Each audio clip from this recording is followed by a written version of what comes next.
Bonsoir, bonsoir, bonjour, c'est ED Congo Basango Télévision.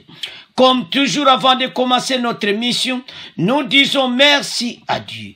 Nous disons merci à nos chers abonnés et téléspectateurs qui nous suivent partout dans le monde et en RDC. Bande Koranga, soyez les bienvenus. À la une, chers téléspectateurs, interview de Matata Mputu sur impunity à Maniema. Bande Bogoyoka Matata, interview oya sali, na situation o ba Congolais nyonso bayokaki na Maniema, oyo bazobeta bana basi oyo bazolata ba pantalon. Mais awa na makambo bokoyoka bandeko o nan boyokaki te pa Matata Mputu. Matata batuni question lera zalaka premier ministre milice oyo bazaika ko diriger côté kuna bandeko bolanda makambo za minene awa. Matata Mputu azana problème moko très sérieux na interview oyo boko yoka bandeko interview ba question batuni. Le sénateur Auguste Matata Mputu dénonce le traitement inhumain et dégradant de la population de Salamabiba à Kabambari. Option stolanaki na réseaux sociaux. L'ancien premier ministre dénonce aussi l'enclavement de la province de Maniema et l'incapacité pour le gouverneur provincial de répondre aux desiderata de la population. Il demande la démission du gouverneur intérimaire de Maniema. Alors, le gouverneur intérimaire il faut alungu.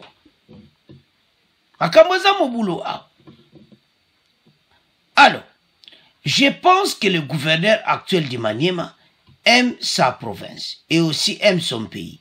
Il doit démissionner parce que la population de Maniema ne veut plus de lui, affirme les sénateurs, déplorant du fait que la province a régressé.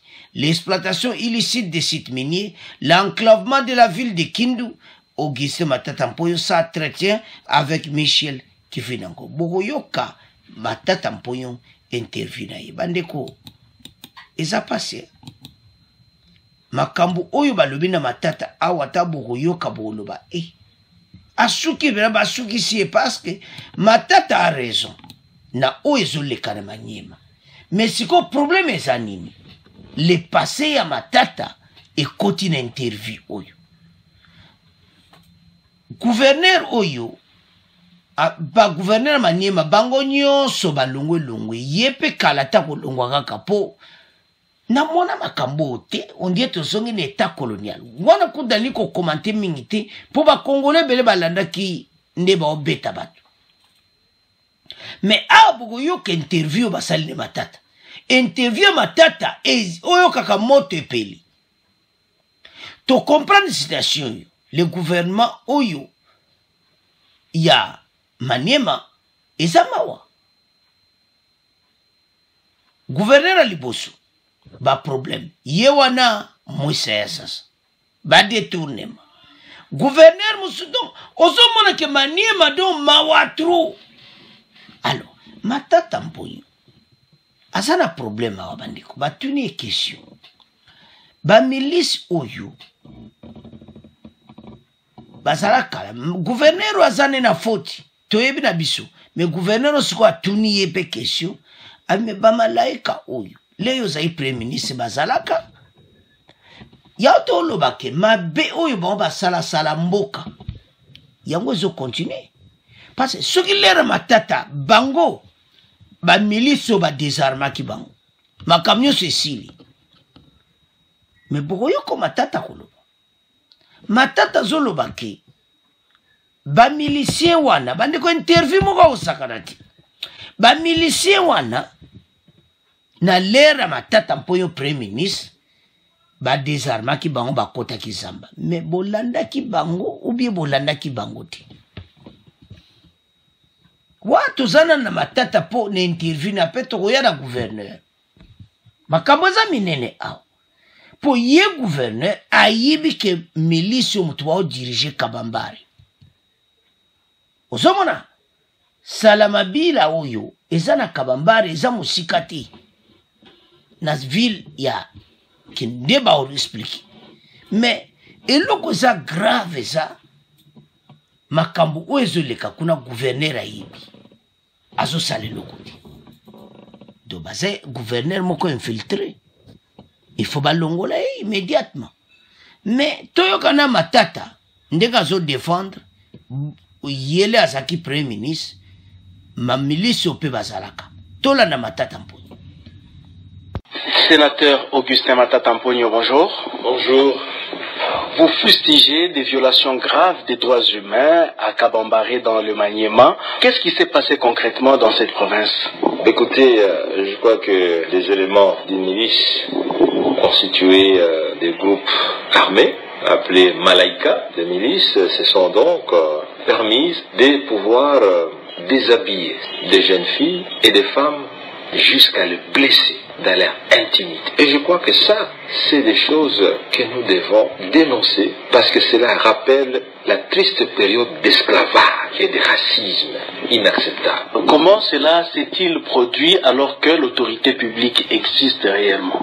Écoutez, c'est la question que nous nous posons nous-mêmes, parce que il est inacceptable qu'un gouverneur de province puisse attribuer aux milices Malaika la responsabilité de gérer des localités. Pour votre information, Machapano, qui est une localité se situant à 5 km uniquement du centre de Salamabila, est aujourd'hui administré et dirigé par les milices Malaika et qui se permettent évidemment de prendre des décisions pour dire qu'aucune personne de sexe féminin ne peut porter un pantalon, sinon il sera bastonné. Mais quelle est la différence entre la province du Nord Kivu occupée et la province du Maniema occupée aussi par des milices? Mais le gouverneur a fait allusion que ce mouvement rebelle Malaika a existé depuis que vous étiez Premier ministre. Pourquoi à l'époque vous n'avez pas réussi à éradiquer ce mouvement?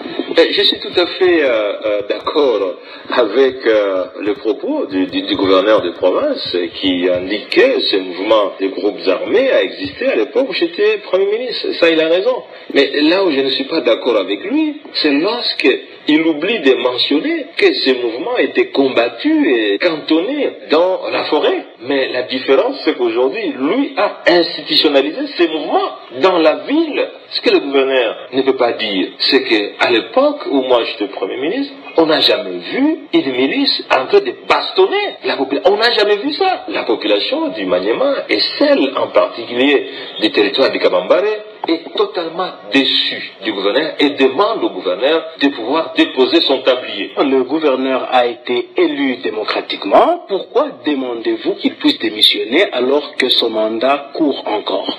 Je pense que si le gouverneur de province actuel aime sa province, mais aussi aime son pays, il doit démissionner. Parce que la population du Maniema ne veut plus de lui. Et pour preuve, les députés provinciaux, lors d'une élection, ont voté pour le départ du gouverneur intérimaire actuel et ont élu un nouveau gouverneur. En tout cas, à ce que je sache, les députés provinciaux représentent le peuple de la province du Maniema. Il faut qu'ils partent parce que regarde aujourd'hui, la province a régressé. La seule grande entreprise minière qu'on avait, Banro, mais à l'époque où moi j'étais Premier ministre, cette entreprise fonctionnait et versait des redevances minières. Mais cette entreprise a fermé. Et pour votre information, il existe une exploitation illégale de ces sites miniers et le gouverneur est au courant. Mais ça profite à qui?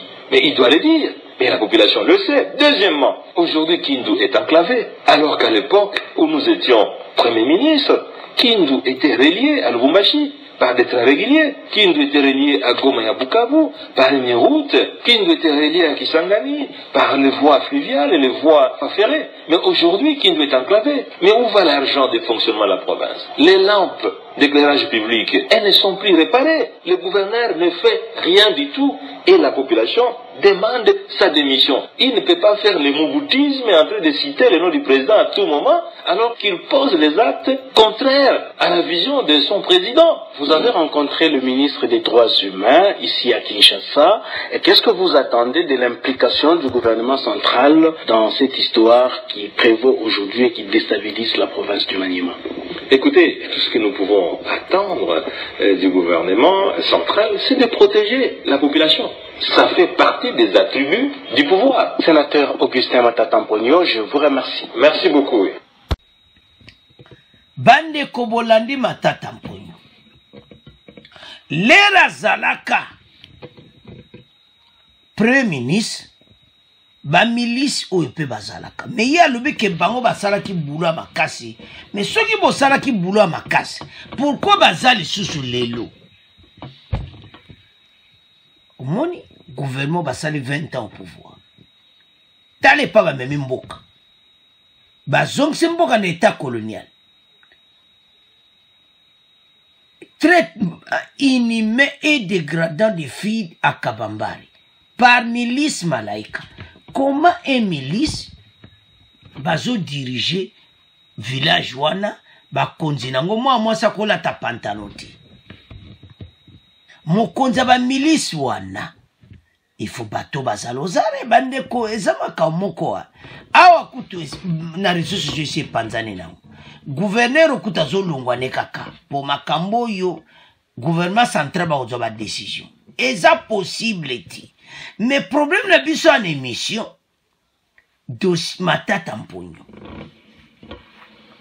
gouverneur a lobby na matata parce que comme ba baloba lo ke yindi entre matata na gouverneur abi me yope matata mponyo ozo pesanga foti ba milicien oyo milice Malaika bazalaka leyo zalaka premier ministre matata selon matata mponyo ya désarmaki bango bandeko makambo za minene o désarmaki bango bandeko situation eza pena mobulu na le nazotala makambo na bi bato yo babomaki pena mboka jango taona yoka bango tabalu bakimboki kufa ba matata mponyi fo bandima comment to mboki kufa ti to komi na pays indépendant mais bazo sala ba congolais boy na ba milice Malaika mais na ndimbe teke ba milice na baza ba congolais bandeko tozana problème nene na mboka sana otala bate bele bazoye bate ozo leka na mboka bazolo ba biloba loba na réseaux sociaux et ça la makama ko lobela yango yo gouverneur oyo ndenge vidéo netamo na réseaux sociaux gouverneur akoza sous gouverneur il faut longo matata mpoya lobine bien mais zongeli e porani parce que na l'air na bango ya zalaka premier ministre les mêmes problèmes ezai ko passer alors tango batu bazo tala makamba boye batu bazo loba batu yo me bandiko eza mawa trop na pays oyo eza développé komona babiloko aboyi komona makamba boyi ezosala pasi voilà mboka na biso ba problème tozokutana nango pays ezokoma na problème moko très très sérieux parce que bato oyo bazodirige mboka na ba province baza kotosa mibeko ya gouvernement central te ye mwa tata zoloba est-ce que président Fatia kosepela makambo oyo ozomona azoloba ko ayotanga kudu kombota bi président na ye ba matata mponye baza na problème ba dirige mboka malamu te yango nezozongela bango ozomona soki lera matata mponyo Malaika o bosande Fatia zosala na 1-23 siko bitumba ko désarmer ba groupe armé ko luka solution mais lelo ba groupe armé o bazate lelo tozo souffrir peuple azo souffrir poani c'est parce que ba matata mponyo basala ka boulot bien te gouverneur oyo a lobby que matata mponyo yope lero zalaka premier ministre bango bazalaka osalaka nini botala problème ba congolais botelema pona mboka makambo oyo balobaka moto eza ya kopela à l'est yango tozo vivre oyo balobaka esi eyindi pays eza na menace ba situation ya bwedo mawa tro alors bandeko moto ezopela alors matata mpo eyindi mais gouverneur il faut balongola ye ponde bazobeta bana basi balata ba pantalon te meto to comme ka l'état colonial pour l'état colonial bazopesa mibeko impunité moko total bazobeta ba fille tina ba appareil génital na bango alors bato il faut bakanga bango. C'est à ce point de comment clôturer mission na biso. Bon, continuez qu'on s'abonne massivement. Au revoir, à la prochaine.